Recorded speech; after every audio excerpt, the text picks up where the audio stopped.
goes through when you're doing the regulations, you need to come out, because those regulations will have to go to public participation. You people need to come out during that public participation and insist that student accommodation should be part of this program. That's the only way it's going to benefit you in addition to employment. Because I think that is very, if I feel the pinch, and of course I support a lot of students, you have to pay the school fees, then every month you pay rent. And you see that those rent, you don't want then the students to be staying in a cheap place, because most of the time you have your classes at night, or you go to the library in the evening, and you'll be traveling in the evening. So if this is the right of day, remember during public participation for the regulations, insist on student accommodation being part of this affordable housing project. You may proceed. Thank you so much, Mr. Chair.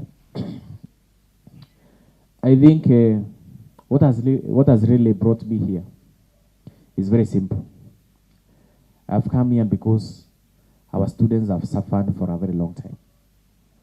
There is an increase in the number of students in the institutions of higher learning, but the spaces do not increase.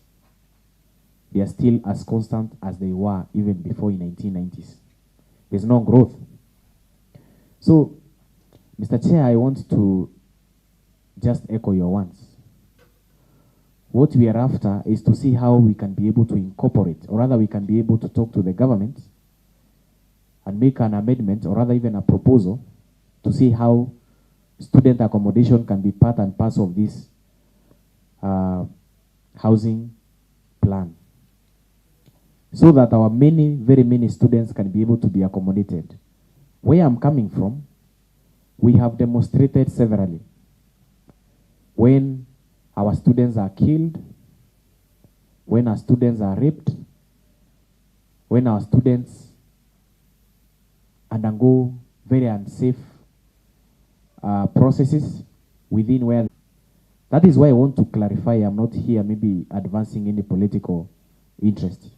I'm coming here as a Kenyan who is concerned, representing very many students who feel the pinch.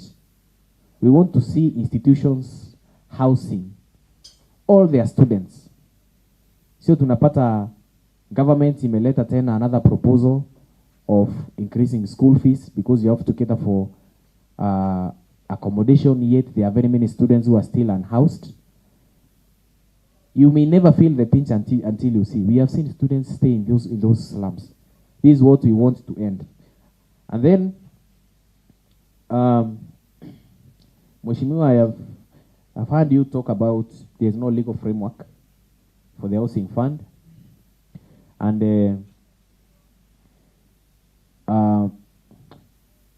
I think this kind of tax will be sort of an hypothecated tax. I think we are moving progressively. The kind of model which you said, which kind of model, if you compare countries, you compare maybe Finland, you compare Canada with Kenya.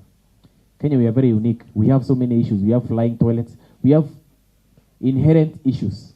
So I'm very sure the people we have elected as our representatives in the bicameral house, even through public participation of ourselves, will be able to come up with solutions, come up with the most sustainable model. When I talk about sustainable, they should be able to address the concern of that teacher who is still complaining, saying that salary yake, akona nyumba, why buy another house? I believe the National Assembly will look into ways of making this policy become sustainable so that every Kenyan doesn't feel a pinch. So I'll finish also by addressing the concern of where you're saying that insurance is about risk, and this house is about desire. Well, even insurance is desire. You desire to live. So when you compare insurance and the house, it's all about desire. Unajitakia nini? You see, ni kama hiyo Vision 2030, Wakenya walikaa chini wakaona yenyewe, I cannot stay in a manned house. I want a better house. Same case, huwezi pata mtu anachukua ile Toyota Corolla unaenda watu wengi, they have not even insured. Those are small car versus what you're insuring. But when you have a V8, utajiambia wacha ni insure hii, because you are looking even at the money aspect. So mimi nataka kusema kiongozi mheshimiwa, it is quite similar actually, very similar. Sisi tunasema tu hiyo nyumba ambayo unaishi, I know very well, maybe 20 years from now tutakaa hapa chini tujiulize, did you make the right decision really? Were you really looking for another house as a man? Kuna mmoja anasema ana retire, you don't want another house, it's fine. Or you can check out from this life but leave your children already satisfied. Or maybe you can come up with a better plan. Ni sawa? Maybe the bicameral house can sit down and listen to your views. Okay, fine, provide for us a better housing policy, or rather a better housing plan, which is quite effective and sustainable, that is addressing the key concerns in this modern society. I think that is it, Mr. Chair. Thank you. And just the regulations, those things that you're saying, I hope you not just say them outside there, that you'll actually do public participation. If this bill sees the light of day, and say them during public participation so that they actually factor in law. That's Sure. fine. You know, discussing here, our clerk was in the University of Nairobi for his undergraduate. He told me he was paying 2,750 for a whole semester. And I think what we also have around universities, at KU we had KM, you know, there's KU, then there's a Kaslam there called KM along the railway. Sure. I'm told at the University of Nairobi you have Club 36. Yeah, you talk Labu. Klabu. Yeah. If you go to Egerton University, there is a kashant around there that sells changa. I think everywhere there is a public university, by not sorting out the housing problem, we have a kaslam or a kashanti, you know, around that. And these are some of the issues that we need to talk about as a country and finally if we get a solution. So thank you very much, Mr. President, for coming on a Sunday to do your presentation. I think, Mr. Chair, even as I close, let me just say that you cannot interrupt the chair. Okay. You are out I'm of very order. sorry. You are out of You know, order. he's a My apologies. He's the president of students, but the chair is now the president here. Yeah. You realize Parliament is a house of order and record. And I give you a chance. You have executed your matter. Now you made me forget what I wanted to say. I was saying student leadership.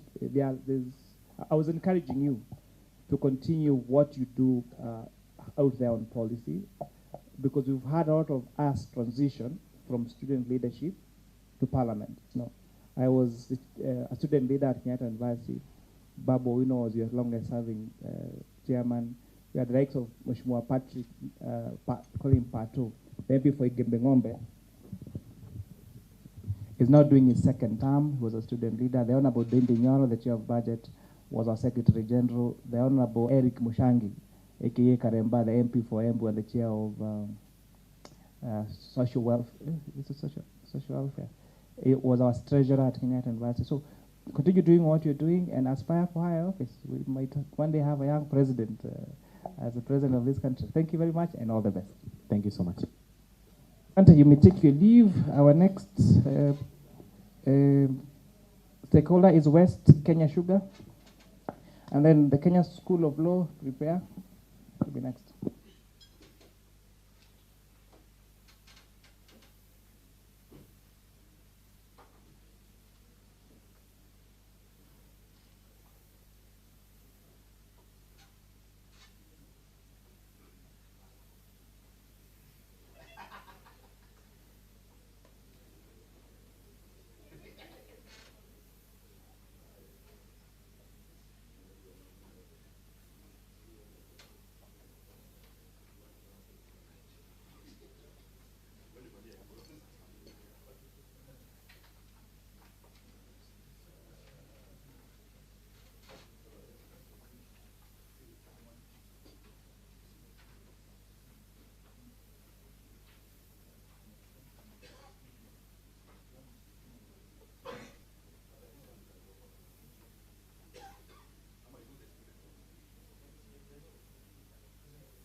Thank you very much. West Kenya Sugar, you please introduce yourself.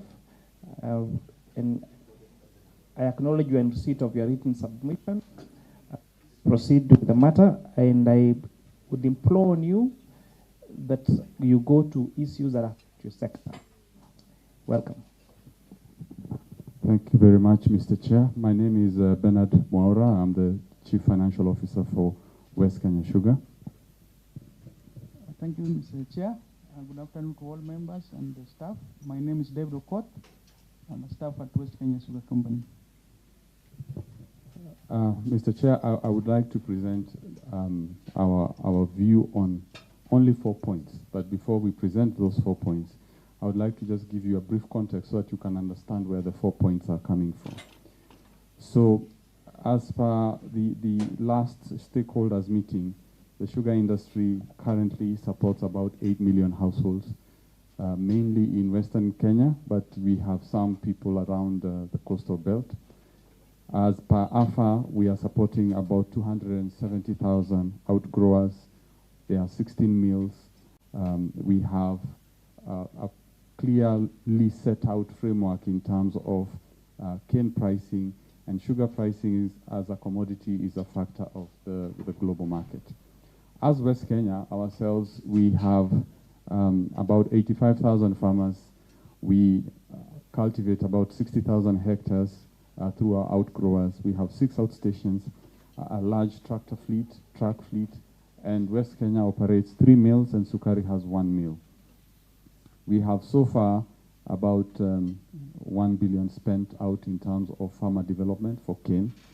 We have about 200 plus, almost close to 300 extension officers serving our farmers.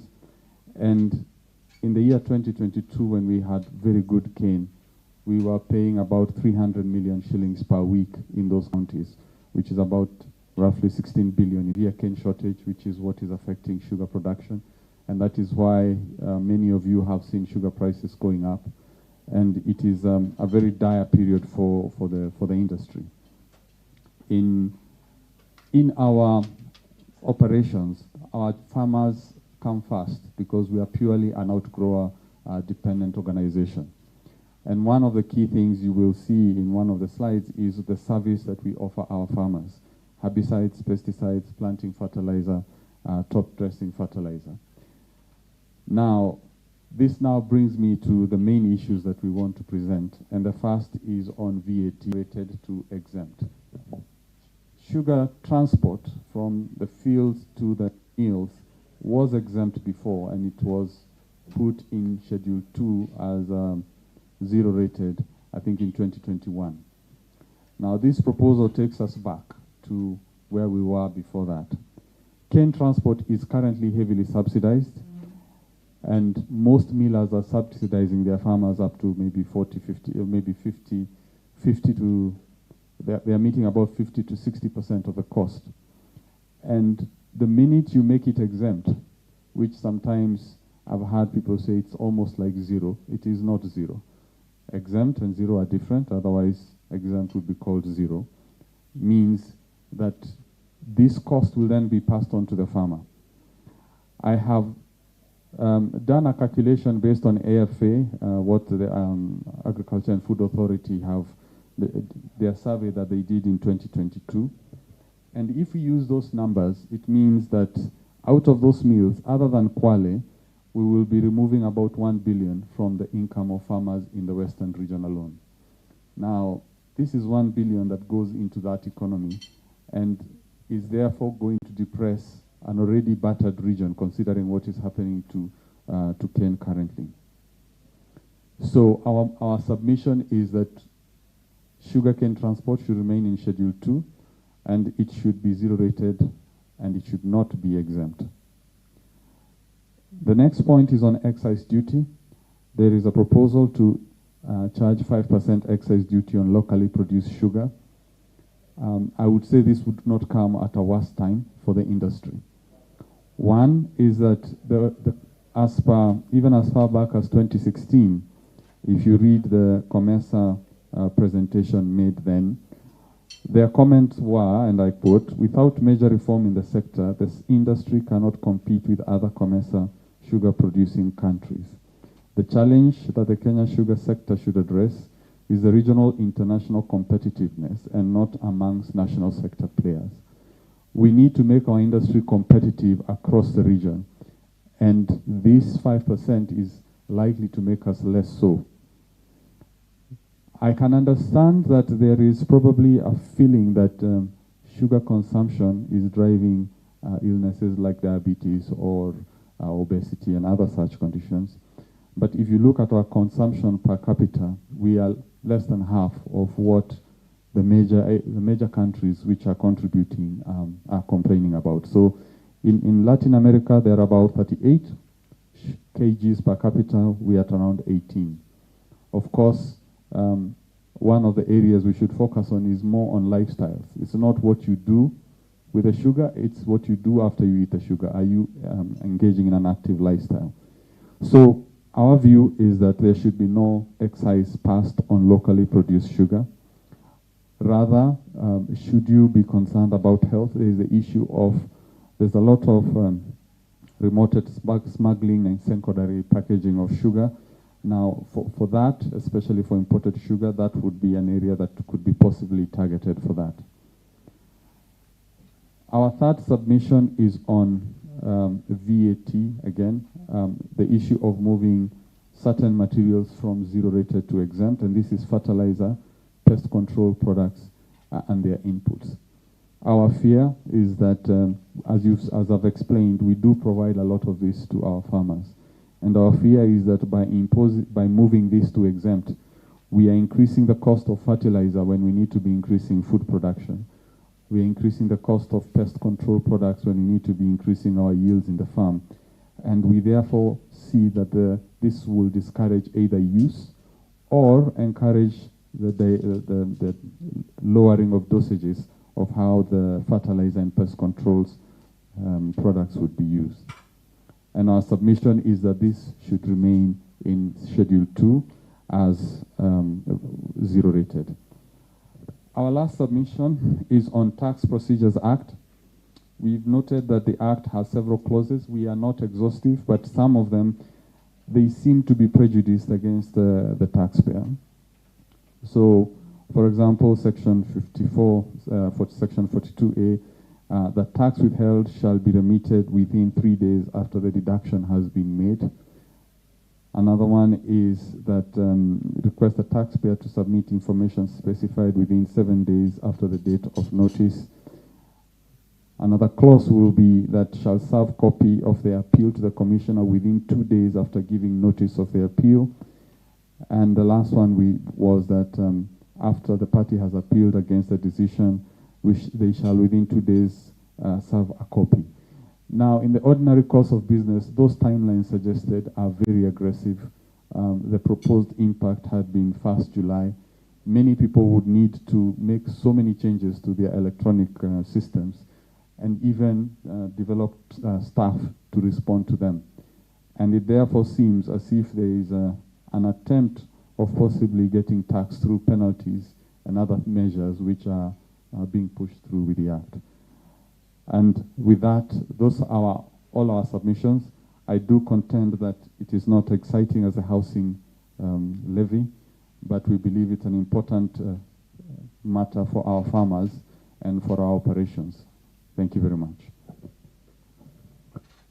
It certainly is exciting because if this sector supports 85,000 farmers, as you say, and this will lead to a loss of the revenue of those farmers to a tune of 1 billion shillings, then it's actually very material and substantial. Are there questions from honorable members? Yes, Honorable Mboni.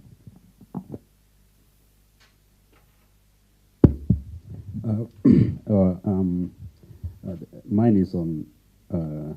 Okay. Thank you for that presentation, and I think it's a very good presentation. And I think this is a sector which has been facing a lot of challenges over time. And so I was just looking at the sugar factories, and I think we have more than 10. But we have also been told that there's a shortage of sugar. And as we talk now, sugar, 2 kilos is going for almost 420 something thousand shillings. Yeah, 2 kilos. It's over 400 shillings. I was just wondering, what's the capacity of this, the total capacity, and what percentage are we producing for our own local consumption? And why can we actually produce enough for this country and stop importation? Thank you very much. You know, I agree with you that, and I find it interesting when people use zero-rated and exempt interchangeably, and the impact is really, really huge. But maybe outside the prayers that you make on this bill, what amendments could we do that could incentivize the sugar growers and you as the millers to handle the issue of sugar? Because I don't understand why we import all the sugar we import. As in, it doesn't make sense. Or is there a deliberate decision to make sure that we don't grow our cane and we don't mill our cane, so that we can create the business opportunity for the who is who to import the sugar? And then it also brings about all the issue of quality. We're having a conversation with manufacturers of pharmaceuticals, for example, and they brought in a very interesting perspective that when we import things, you know, how we measure them for quality is inspection, say at the port or whatever. But you see, that inspection does not guarantee the quality. But if it is locally manufactured, we can have our experts go to the factory and inspect the entire process so that they make sure that we have creating quality sugar. But if we're importing it from wherever, we have no control of how they're doing it. We just do a few tests in the laboratory, and certainly we don't even test all the sugar. You just sample. So how do you think we can do on the bill to support you to manufacture more, to grow more, so that we can sort out this problem of sugar in this country? Okay, thank you very much, Honorable Chair. So maybe just to respond to the first question, in terms of capacity, we have 16 mills. Unfortunately, there are quite a number that are government mills, and therefore production is erratic. I think the main issue has been, even for the government mills, is because they do not pay, the farmers do not deliver the cane always. So if you look at it fundamentally, the issue is to address the farmer. How do we make the farmer more productive? And at the same time, how do we support industry? Because industry, you would equate it to the spring that feeds the economic lifeline of the community around which it operates. If the industry dies, the economic livelihood around it slowly dies. So if we do not strengthen our industries in those areas, then the farmers suffer, and then if the farmers suffer, it becomes a vicious cycle. I would say right now we have, our demand is about 1 million tons per year in terms of domestic consumption. This excludes confectionery. The growth rate is about 4 to 5% per annum. The production last year would have been maybe around 800 to 900,000. So we were almost achieving our supply. But cane is a long growing crop. It takes 18 to 24 months for you to get ideal harvesting time. And you therefore need to prepare your farmers well in advance if you want to harvest now. So what happened is, for example, we put in a plant in Bungoma, Naitiri, which is about 3,000 tons per day crushing, which equates to about 1 million tons per year. The plants were there from 2017, and the plant was to be commissioned in 2020.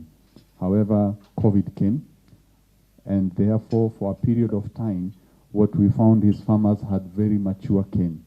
When farmers have very mature cane and it's not being harvested, there is no incentive to grow more. And therefore, what we are seeing right now is a backlog of the COVID effect, because there was almost a year and a half or 2 years up to 2021 when even most millers also did not do a lot of cane development. So the first issue is, can we develop cane? Can we introduce better varieties. So for example, right now, we have, I think, CO421. These are very old breeds that were there maybe from the 60s. These varieties will yield maybe 25 tons per acre after 18 months. There are research in higher yielding varieties from India, which would take maybe 12 to 13 months and maybe yield about 40 tons or more. So there's an element of research that is required. Some of it is being done by private actors, but I think if the government was to really facilitate, is cane. Because the issue with the mills is, can you supply the cane? The technology about milling is relatively simple, may be expensive and capital intensive, but are we getting enough cane? And so far what we've seen is part of this problem is also because not many people developed the cane when they were meant to. So for example, last year alone we developed 40,000 acres. This year we are planning to develop about 60 to 70,000. And I would say that we are probably the largest, if not the main developer to cane development at this point in time. So in terms of also regulation, there's been a lot of moves for regulation. And my view is that if we make the farmers competitive, if we make the decision as to who will the farmer supply, does the farmer supply the person they are next to, or do the farmers supply to the people who make most money for them? If we make that competitive, then I believe this will end. I think part of it is when the industry becomes structured in a manner that favors certain parties and is not competitive, then we will continue running into this situation. But I do believe that if we became more competitive and allowed farmers to choose their millers, we would come out of this deficit. It would not be a continuous problem. I hope I've answered your questions. Yes, thank you. Honorable Mboni has a follow-up question. You hold on. Let Honorable Mboni ask, and then you can answer. Yeah. I think that's you has actually answered it. But I was just wondering. There was a project, a pilot project in Tana River Delta. I really remember it. And the variety, the sugar variety, was supposed to take shorter period, maybe 12 months. And even the content of the sugar was a bit higher than in Western Kenya. What happened to that project? And two, why did investors take up, put up some factory in that region? Thank you. Asante, you may respond. I think first I'll let him add and then I will respond to that question. Through the chair, regarding the question on what regulations or laws should be put there to improve our sugar production in the country, one of the things we know is raw material. Without raw material, we cannot get enough sugar. And how we get raw material is through farming. Now, when we are putting laws that will increase the cost of production, definitely it will shy off most of our farmers. Like in the new bill that is coming, we have seen that VAT is being imposed on some of the farm inputs. VAT is being imposed on cane transportation. We find that this cost is going to the farmer and it's going to increase the cost of him delivering the cane, and the net effect will be reduced price. And now that we are having shortage of cane in the country and we want to encourage farmers to grow more cane so that we don't have sugar shortage in the country, it is high time that as we regulate our laws, we be able to encourage our farmers not to impose more levies or more taxes on them so that the cost of production is low. We realize that when sugar is imported in the country, we see that the sugar prices are low. Why the imported sugar is low and why our local sugar is high is just because of the cost of production. So our country should work in such a way that we encourage our farmers and we lower the cost of farm inputs like fertilizer, like seed cane, And on the issue of zero rating, cost of transporting of sugar cane, we realize that this cost is also going to affect the farmer, is going to affect the miller, because all the repair expenses on the vehicles that are using to transport cane in the factory, all those expenses are not going to be claimed in the VAT, and it is going to affect in the cost of the cane. In this way, our farmers are going to lose. We have seen in the past, before the cane transport rates were zero rated, our farmers were uprooting cane because the prices was not sustainable. And now when the prices came up, we have seen the farmers started growing cane. Only when COVID came, we saw a drop, because in 2020, 2019, we saw a lot of rain was there throughout the year. And most farmers were not able to grow cane because you cannot grow cane during the rain season. Like Mheshimiwa has asked about the coast region, we know that the weather in the coast region is different from the weather in the Western Kenya. And the variety which was put there was to go for 12 months, just because of the weather pattern. That cane, if you grow in Western Kenya, it will not do because of the weather pattern. But the miller is there, is able to do, but he is not so aggressive. We don't know why he has put the plant there and left it dormant. Actually, there is potential in coast region, and we believe that he will wake up and improve and be able to help those farmers who have grown their cane and the cane is drying in the field without being harvested. Thank you. I think I just wanted to say that what you will find is we have very varied climates in Kenya. So lowlands, highlands, all sometimes concentrated in one, like in the western region. So whereas in Busia, our cane will mature in 12 months. When you go to Kitale, it starts maturing at around 18 to 20 months. So you harvest at different times in different places.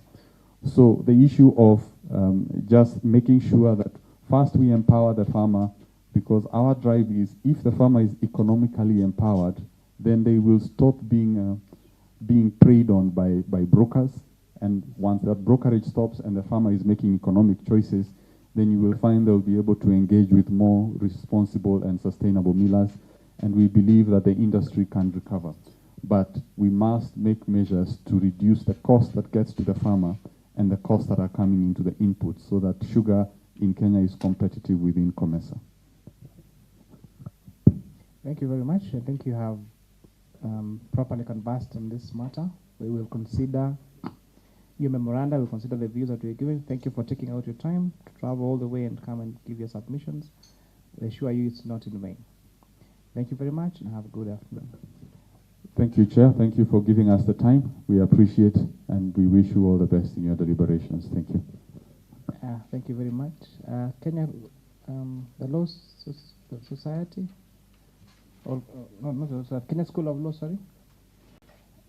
And then digital media practitioners, I see you there. We'll give you a few minutes after them.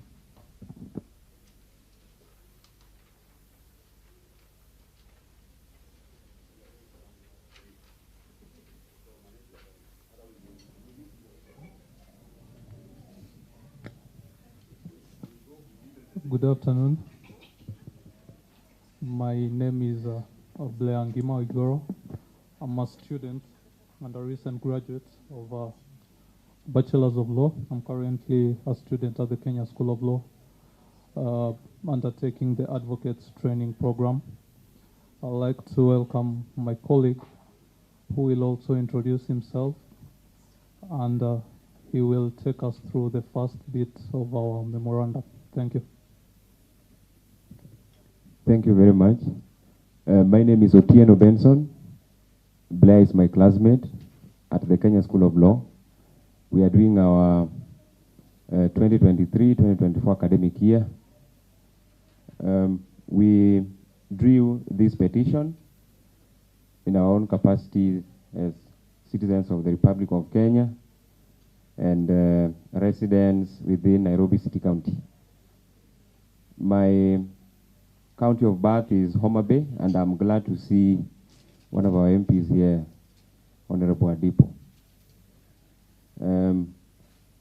Briefly, our memorandum concerns 6 things, and we would like to take you through them. In general terms, we see that if some of the provisions in the bill as proposed are enacted into law, there is a risk of violation of several provisions of the Constitution, and that would be an exercise in futility if this bill goes through the Parliament and becomes law, because it will finally be subject to litigation out there, and that's a waste of resources. So that is the first reason why we are here, and we'll be addressing you on those grounds. Secondly, we are approaching some of the provisions in the bill in terms of their effects to mental health in the country, as well as the effect on clean energy and sustainable development. So those are the broad areas where our memorandum covers. And I believe you have been supplied with the copies. We produced 20 copies because we will be making reference to pages and paragraphs in that memorandum so that we can move very fast. We believe that a clear reading of the Constitution of Kenya 2010 places all the power, that is the sovereign power, to the people of Kenya. The people delegate this power to the National Assembly and the Senate, Parliament in general, to enact laws on their behalf. A bill is a process of making law, and if it passes, then you shall have, the Parliament shall have invoked the delegated power, which is donated by the people as per the Constitution. Now, we have to appreciate Parliament for the role that they have been playing in enacting laws that abide by the Constitution, and that is why we are concerned now that there are provisions in the bill that might run contrary to the some pertinent provisions. I will begin, and maybe I will outline this so that we can follow keenly. Go to paragraph 7, or that is under page 2 of our memorandum. We are saying that if section 42, 2 of the bill and section 56 of the bill is enacted, there is a risk of violating Article 10, 2C of the Constitution of Kenya 2010. Article 10, 2C of the Constitution talks about principles of governance. Number 2, we see an imminent violation of Article 40 of the Constitution in the event sections 52 and section 76 of the bill becomes law. Those sections relate to the right to property, and in particular, individual autonomy in ownership of property. Then thirdly, we look at the imbalance between tax obligation of digital content creators and development of the Kenyan creative industry if sections 24, Roman 7 of the bill is passed into law. Finally, we will be addressing you on the proposed increase on the VAT on fuel, and our position is that it would exacerbate the current economic crisis. So we have divided these issues. I will be taking you through the first 3. Then my brother will be taking you through the next 2, and I will be handling the last. So I will start with the... Yeah, but just be prudent on use of time. Oh, thank you very much. We'll give you like 10 minutes to execute your matter. Thank you. The first matter I will execute is transparency and accountability concerns, and in sections 56 of the bill. Now, section 56 of the Finance Bill 2023 gives the commissioner a lot of powers and discretion that is not monitored, or there's no other framework that is giving us what will amount to prudent exercise of these powers. In particular, the commissioner is not obligated to a particular period, there's that refund of within 2 years of overpaid taxes.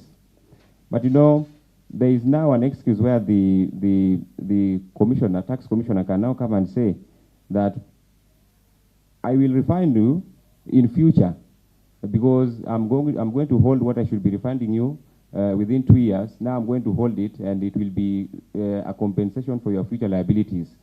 So we see that every time you're going to be seeking refund, then they will invoke that, telling you, I've held this for your future tax obligations.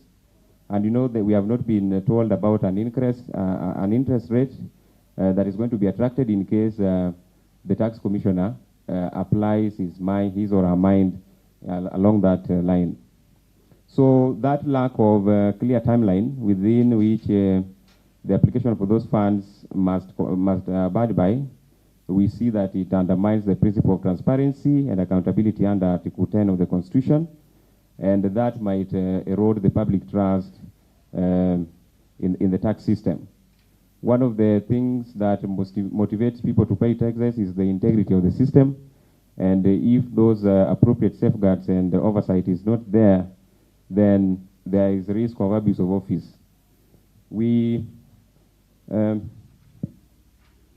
Thank you. I think that is a conclusion under that part on transparency and accountability issues. If you read section 56, you will see. We also acknowledge that it also has a way of benefiting the taxpayer, because you can argue, yes, with this money we have just held it. Next time, the amount that is due next time, you will not be paying it because we are going to apply the money that we are owing you. But we have shown you the risk that also comes with it. The second issue that I'm addressing is the concern regarding Section 76 of the bill, which to us is a violation of the individual autonomy in property ownership. Very many people have addressed this issue of the 3% and how it is unfair and all that. For us, we address it in terms of the provisions of the Constitution. And to begin with, we say that Article 40 sits under the Bill of Rights.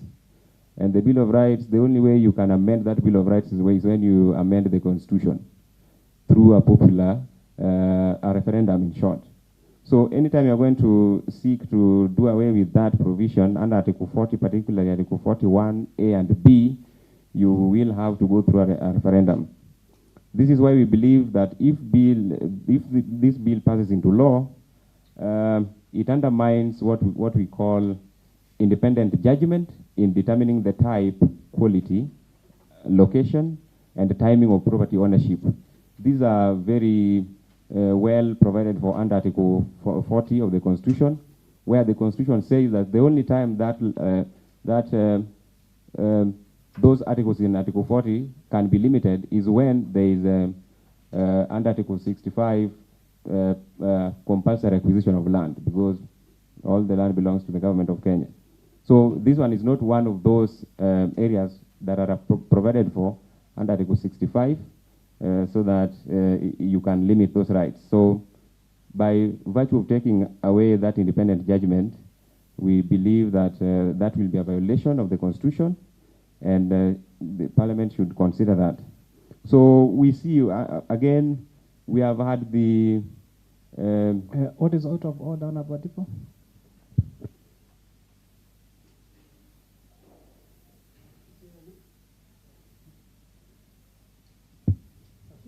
That we can be together with the presenter when he says article this. I know he's a lawyer. When he says article of this, he should just briefly mention that what that particular article says. But if he just leaves us like that, it means we have to look at for our constitution and refer to it and whatnot, which will take us ages. You just say it in brief. That will help us. Okay, thank you. Let me guide you. If you make it a low class, we will not we will not proceed. You know, canvas your matter thematically. Like, I picked what you raised about the 20%. That is a matter. Then the next one, so that we can also be prudent use of time. We have a whole, like, 200 people outside.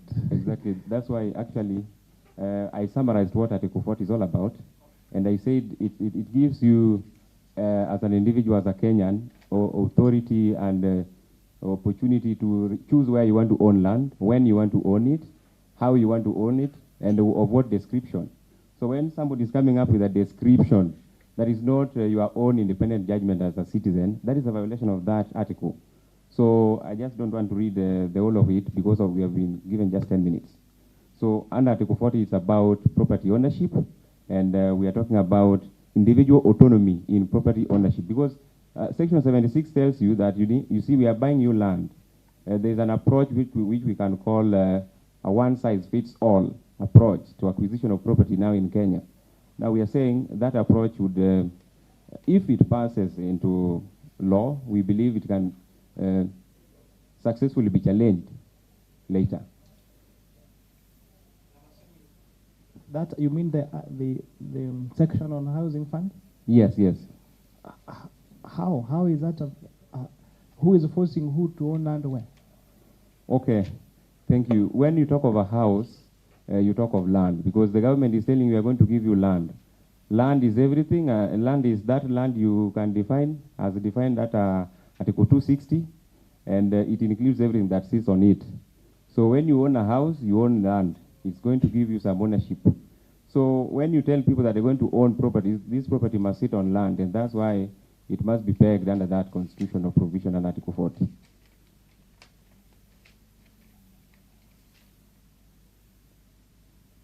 You see, my Article. I didn't call you a friend because I'm not a lawyer.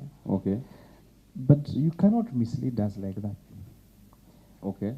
The section into what is on the bill, unless referring to the bill. Yes. Talks about a contribution to the housing fund through the housing levy.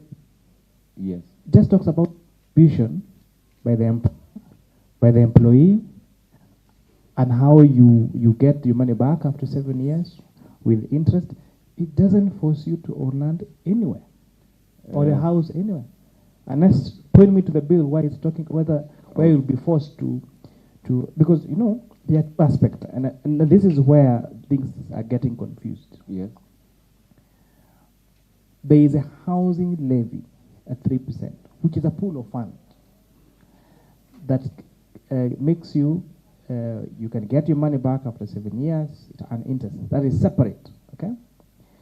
But what we call in tax, forgetting the term, the tax levy talks about what will that fund do. It says that fund will be used for housing projects. And now prescribes who qualifies for the project. So it does not, there is nowhere expressly on this bill that says if you contribute to the fund, you must want to have a house. Okay? Yes. So that way there is nobody who is forcing you to own the land. There is not that provision unless I can give you a copy of the bill. You show me where it actually says that you'll be forced to participate in the ownership. Thank you very much. We are reading together. We are reading the same page, Section 76 of the bill. Now, I would take this, maybe the simplest way to answer you is that provision has been disguised or guised under as a formula that is now being used to advance acquisition of land, acquisition of housing. And like you've had, okay, it is not written in the bill, but we can trace the footpath. We are being told that this is why, this is how it is coming, and this is where it is going. And you've seen the people who have been here, they are trying to tell you that, you see, yes, we want these people to take 3% from these people who are salaried to construct for us houses, so that we will be people who are constructing those buildings. So by that alone, we see where this thing is going. It's going to that housing. And at least now it is coming out that, okay, you are pulling funds, then you can come and withdraw it after 7 years. What is your money doing there? You are being told you have a cheaper way of, a cheaper way of getting a house. Now, at the end of the day, that is where it is going. That is where it is going, and we look at it in terms of purposively. Yeah, it's just that I'm just being hard on you because I would not expect that from a lawyer, because then you cannot purpose. It has to be, you say, this is what this section says. And that's why I'm challenging it, because if you're saying that this will be argued in court, then you have to quote the section. But whatever you are saying is not part of the bill. But anyway, proceed. It's okay. Thank you. We move to the third one, which is C, concerns regarding Section 52 of the bill. And we also still say that it is threatening property rights, and it undermines due processes. Now, Section 52 gives the commissioner powers to register security against a defaulter's property without notifying them. If you default, you're just going to come and hear my property is now being auctioned and all that. So we say that this one violates the right to property, and it also undermines the principles of natural justice, which demand that you have to be heard and you have to defend yourself, and you must be given information that is used against you and be allowed to even to provide that. So we are saying, yes, you have a question? Actually, there we agree. Now, that if you proceed that, we will agree. But if you mislead us, I will call you out.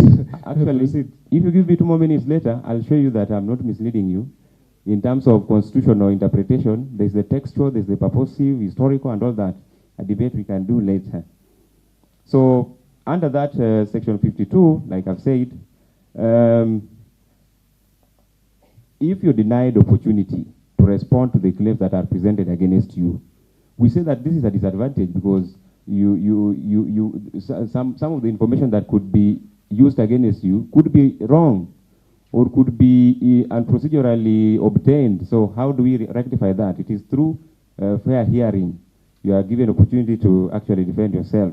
So we marry that with Article 40 of the Constitution, where Article 40 of the Constitution talks about right to property as a fundamental right, and this includes right to be informed of any action that could affect your property. And I said Article 40 is only subject to Article 65 of the Constitution, which talks about compulsory acquisition of land by government. And even then, you have to be notified that we are going to acquire this land compulsorily and be given adequate notice even to object. So we say that this taxman who is coming to register security without telling you is an abuse of process, and it also undermines actually the principles of transparency and accountability, because it can be applied. Favoritism can come in where somebody believe, okay, if these are my people coming from my tribe, I'm going to be lenient on them and all that and all that. So we object to that. So I will move to the next and yield the floor to my brother to carry on. There is the yes, there's the concern under Article 159, violation of Article 47, 48, 50, and 159 of the Constitution. And this one we cite Section 59 of the bill. It limits the taxpayers to the grounds in their objection during the appeal to the tribunal. And it means that when they go to the High Court, they cannot raise new grounds. So this one we believe is unconstitutional, because first, you are limiting the inherent jurisdiction of the court to their discretion. A court of law has a discretion to allow, to expunge evidence and everything in the process. So once you have law that is saying that those objections that you raised in the tribunal are the ones that you are going to follow forever, then it means it's very problematic. And we have two reasons why. One, somebody who is having tax issues, it means their finances are not right, perhaps. And these people, even affording a lawyer could be a problem. So they may want to write because they have been told you can appeal. They can write anything. Lawyers will tell you, cases are won in the office, not in the court. So it is won on paper. So if you wrote nonsense in the papers because maybe you didn't have information, how will you maybe in future help yourself, because the High Court is limited to this? So we believe, especially from the judgment of the Murotetu case, the Supreme Court said there is no day that you can oust the discretionary power of the court at any time. So we believe that if this bill passes into law, it can be successfully challenged, and this will be an exercise in futility that the Parliament is going to engage in. Another ground why we believe it is very bad is that if you limit somebody to the grounds that they raised in the tribunal, then you've technically limited the access to justice, where Article 159 is clear that procedural technicalities should not be a hindrance to access to justice. Those procedures include ability to draft, ability to access information. So once you get information, maybe later after instituted a case, you can always amend your pleadings, seek new evidence will be brought and all that. So we believe strongly that this will be challenged in court successfully if passed into law. So I yield the floor to my brother to address you on the question of 20%, where we are citing actually case law that has been decided. Then I'll come back to deal with mental health issues. Okay. Thank you very much. I'd like to take you through the 20% proposed deposit or an equivalent security before admitting an appeal by a taxpayer from the tax appeal tribunal to the High Court. And we were guided by several articles of the Constitution.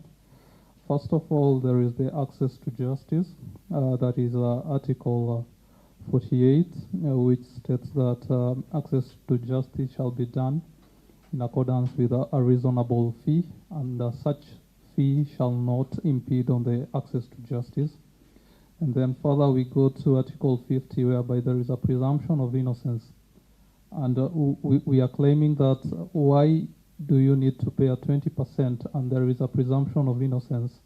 And the High Court has original jurisdiction to hear any matter, whether civil or criminal. So for you to pay first and then be heard later, then that impedes on the presumption of innocence, even though your money will be refunded back.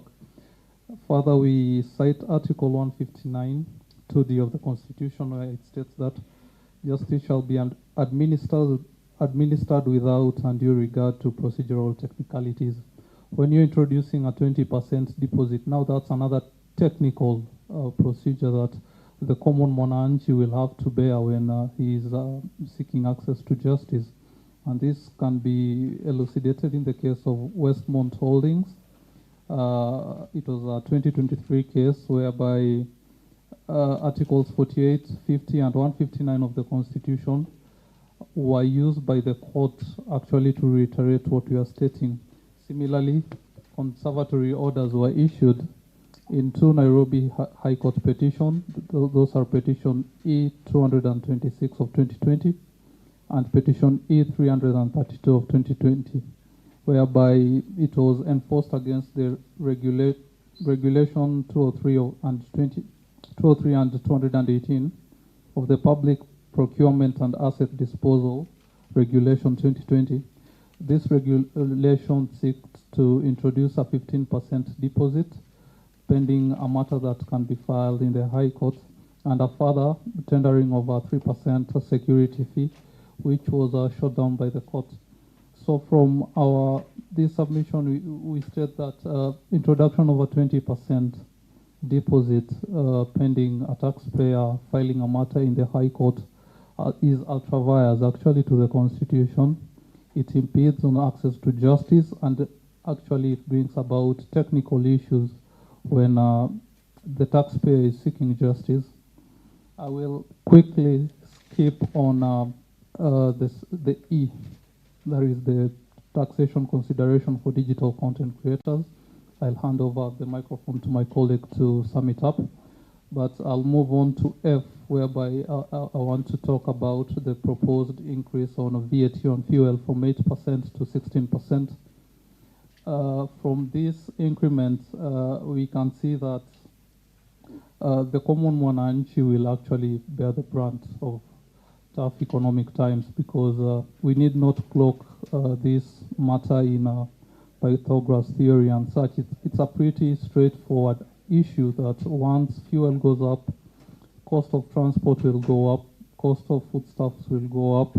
Basically, the economic hardship in the country will go up, and we are against the introduction of the 16% VAT because we want to protect the common monarchy on the ground.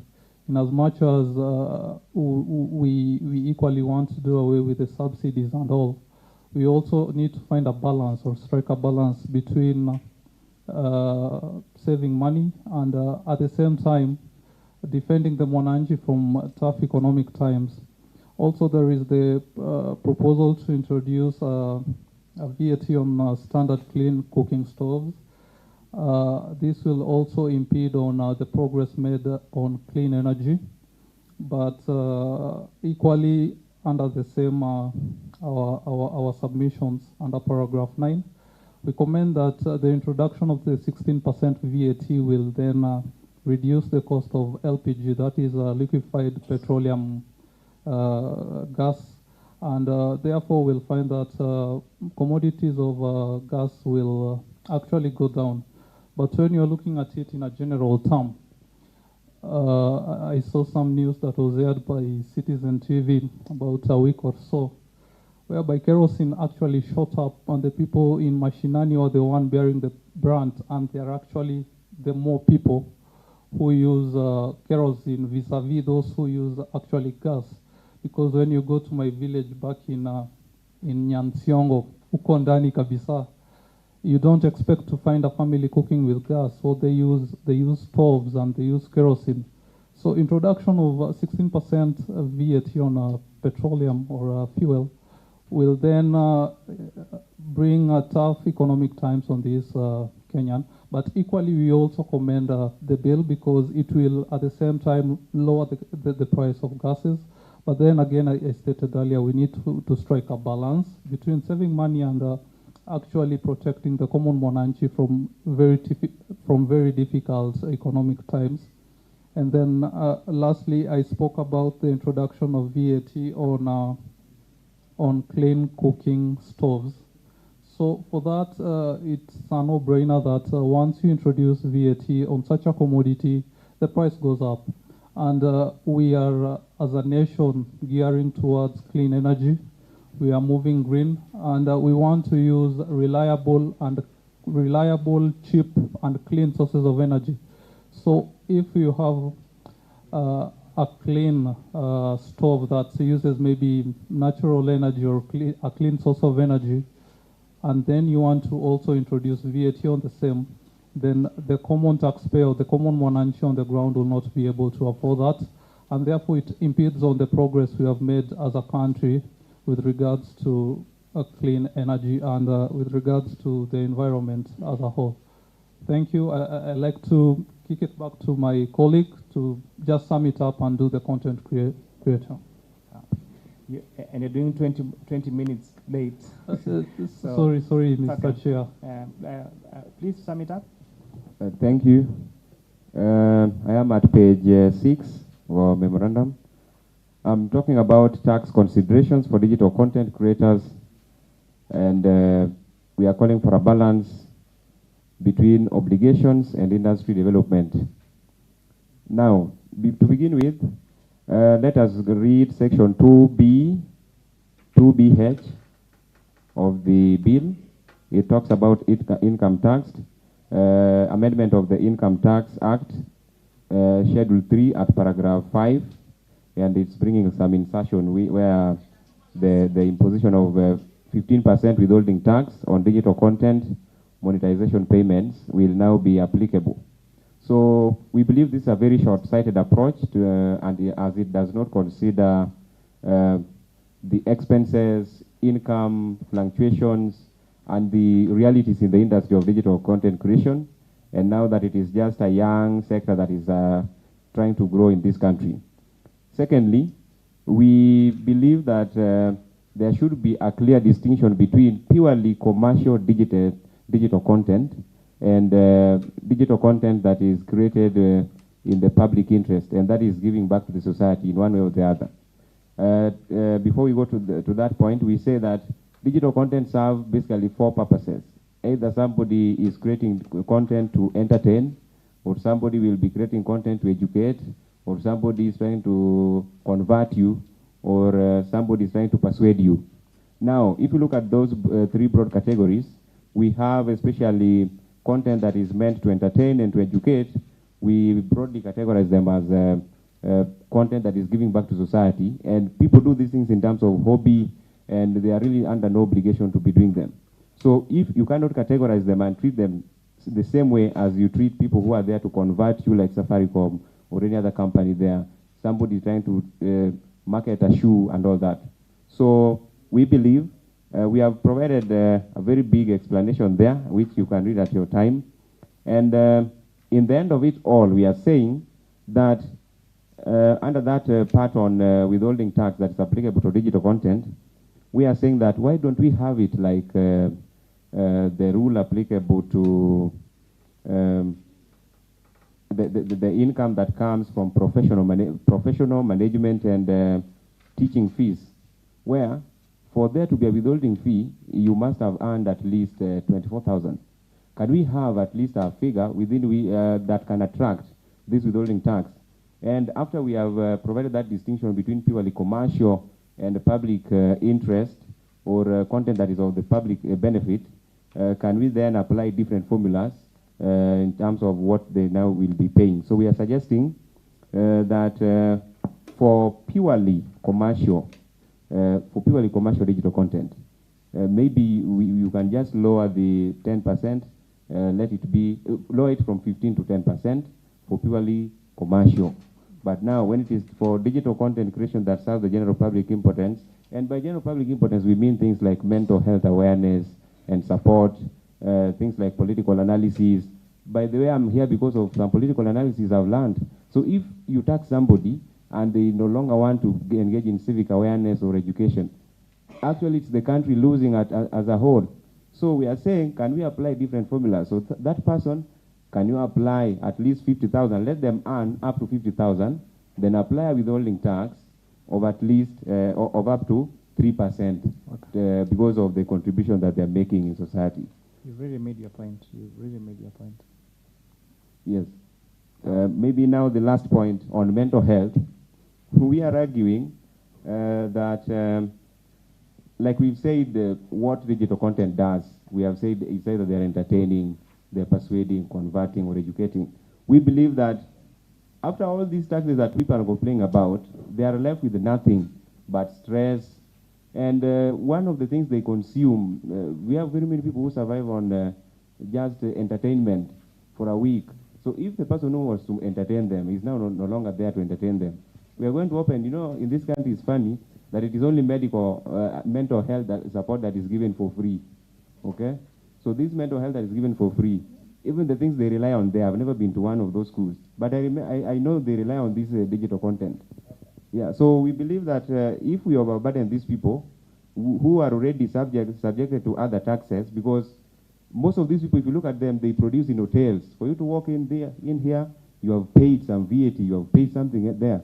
Then you are again taxed on the content that you create there. So we believe that is over taxation. Thank you, thank you, thank you. Yeah, the camera, the phone, you bought the phone, it was taxed. You paid a cameraman, tax.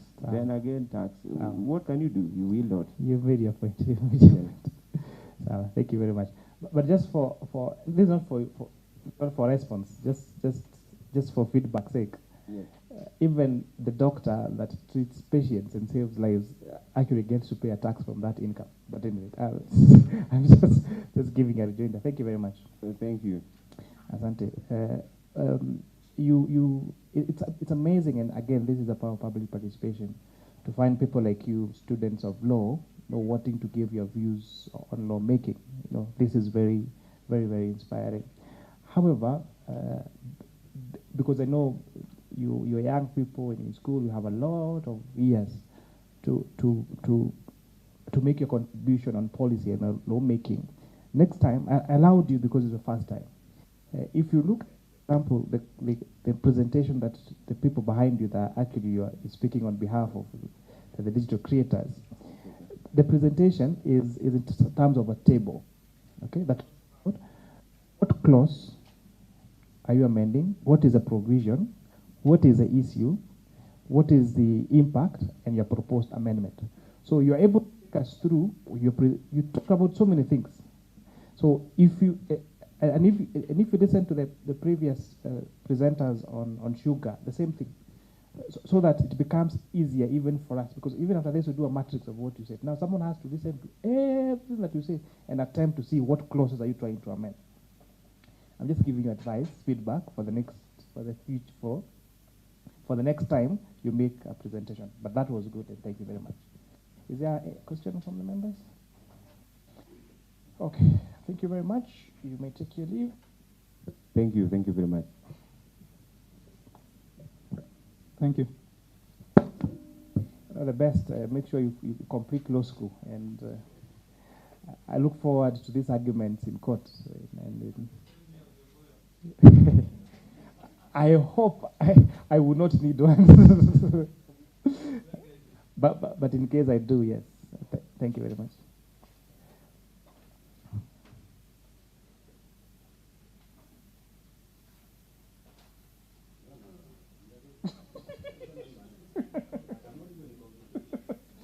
This is the last one.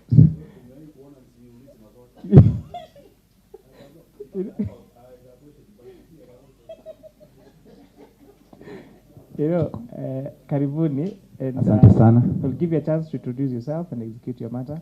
And just to give you a small background, we've been sitting here every day from Monday, from 9 a.m. to 10, 11 p.m. every day. And this issue has really come up. If I can realize, even the lawyers, who are not even your lawyers, also executed the matter. So try to be prudent on the use of time and execute your matter. Karibuni sana. Thank you. My name is Jackson Kamau. We are here to represent the digital media practitioners. There are many of us, from influencers. Hold on. If you call yourself Jackson Kamau, okay, we will not relate. DJ Soxy. Yes, DJ Soxy. DJ Soxy. And we are here to represent many of us. When we talk about digital media practitioners, the influencers, they are content creators, content producers, online news channels, bloggers, online marketing companies, and many, many others that we are here to represent. Thank you. My name is Jeff Kuria. I'm a radio presenter and a content creator. And our chairman is here with all the presentation that was forwarded to you. You know, for the benefit of other members, Jeff Kuria is one of the most celebrated Kikuyu radio presenter. And of course, he's so fluent in Kikuyu. I'm struggling to hear him speak in English. Like I almost asked, Corona joking. Proceed. Yeah, my name is Martin Washira. I'm the founder of nairobileo.co.ke. It's a digital native media house. And I'm here to make this presentation on behalf of the digital content creators, as my colleagues have said. So I think I'll go straight to the specific clause. That is part 2 of the income tax on the amendment, third schedule 35 of 470. And before we get to that, I need to give a background of the digital natives tax that was introduced last year on the finance bill. Just to make you aware, right now we are being subjected to a 16% digital VAT tax. That came into effect last year in November. And for that reason, tech companies, the ones that we are relying to give us, we are relying to push this content, we're already being subjected to this, whether you've qualified or not. So I just need to make that clear as part of my presentation. And the other bit, why on the submission, what the bill has proposed is a 15% withholding tax for content creation, and this cuts across sponsorship, advertising, and all this. And one of the proposals that we'll submit is other professionals are capped at 5% withholding tax. It will be really unfair to take digital content creators, considering we're already paying a 16% VAT digital tax, and you cap us at 15%, meaning in total, we are talking about taxes of over 30%. And now the challenge with this is, one, right now, while I don't, like Nairobileo, I have employed guys and I have a team, and we do content for clients and the audience. Right now, I'm being subjected to VAT by Google because they pay me and I use their resources, same for Meta, but I don't qualify for a VAT obligation in Kenya.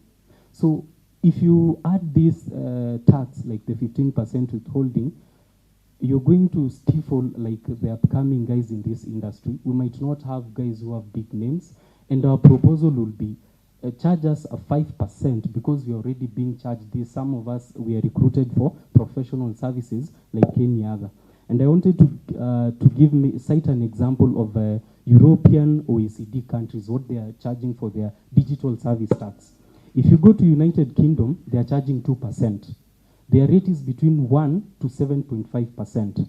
So if you check Austria, 5%, Belgium, 3%, Czech Republic, 5%, France, 3%, Italy, 3%.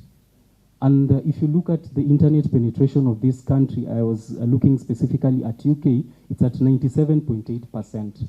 If you look at the kind of businesses they are doing on the digital platforms, we are talking of content creation, payments, and I'm not sure we'll say of the same of Kenya. While the internet penetration is still growing, it's quite good in the counties that we consider them more towns like Nairobi, Mombasa. But if you go to rural, we still have challenges of this.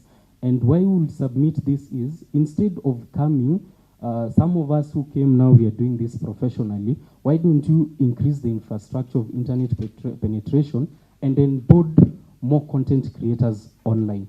That will be our submission. And the other thing maybe I would like to give you an idea of, if you look at how tech companies are paying us, going to Meta, Google, and how we are making revenue from them, they have a program, like Google has AdSense program. And if you look at the AdSense program, they are paying 20 shillings per 1,000 impressions. That is if the ads are running on that website, and the same applies on YouTube. If you look at the leading country in Africa is South Africa, and they pay for between 350 to 400 for 1,000 views. And that is if ads are running on your YouTube. In Kenya here, it ranges between 70 to 120 shillings. So basically, if you were to pass this as is, and many people are going to lose these platforms in terms of job creation, and that would be very unfortunate. So I think that is our submission. Kindly consider this and retain it at 5%. If possible, let's look at what the European countries, OECD, have done. They've made it 2%, 3% to encourage more growth of young people in the industry. Thank you.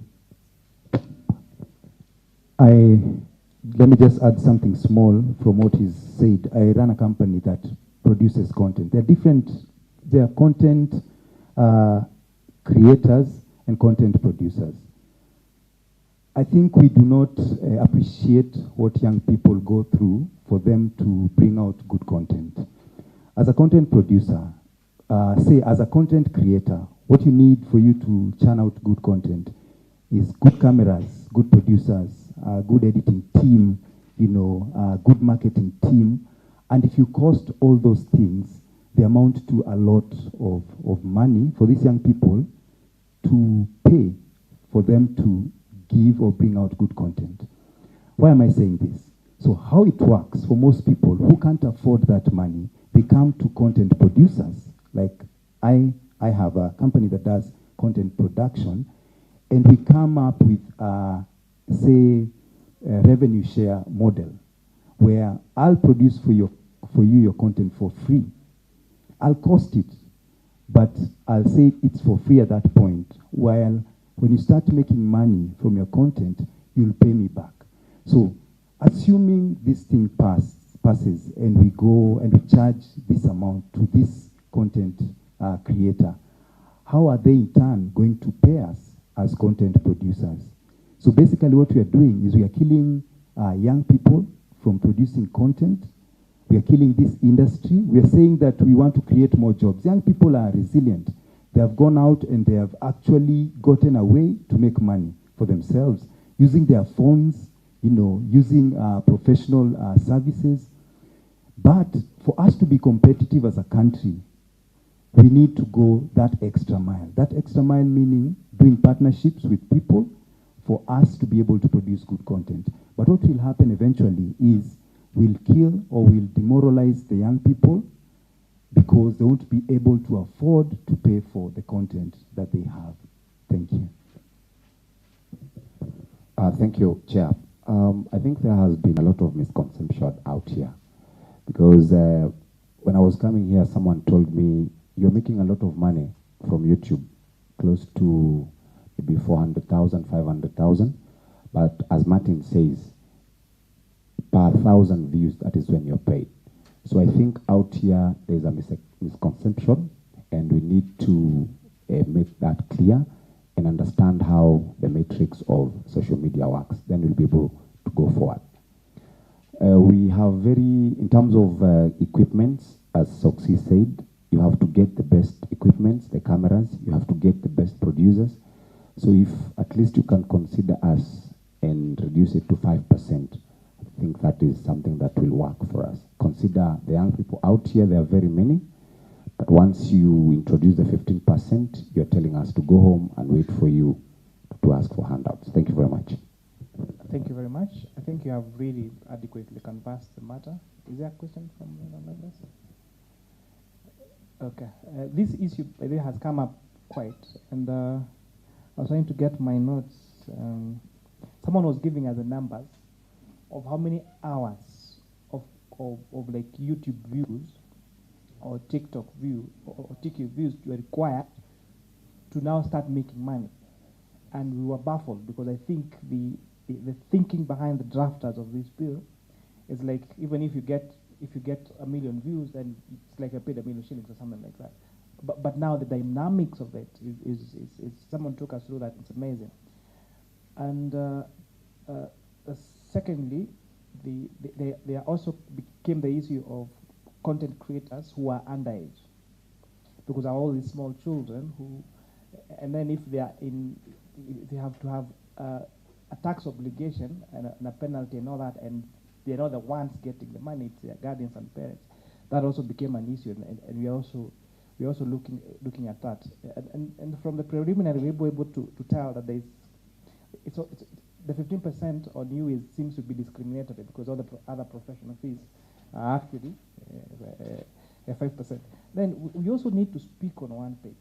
So if you're saying, as a policy, we are supporting digital highways, like you're supporting job creation, then we cannot, on the other hand, now be the one as tripling it.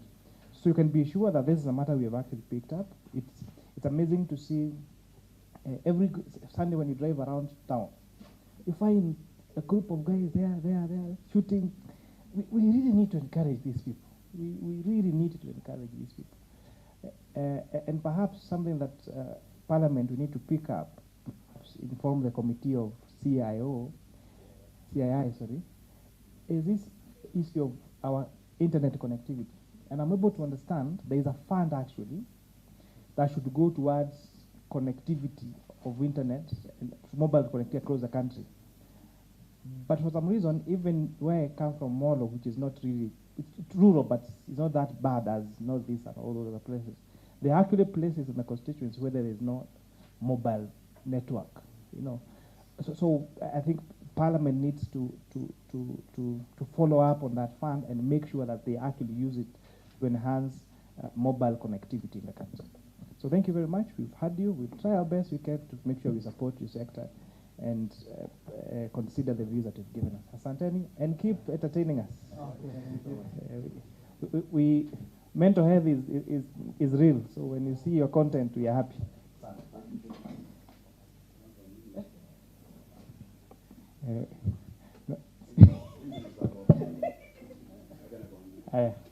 Somebody from the lunch.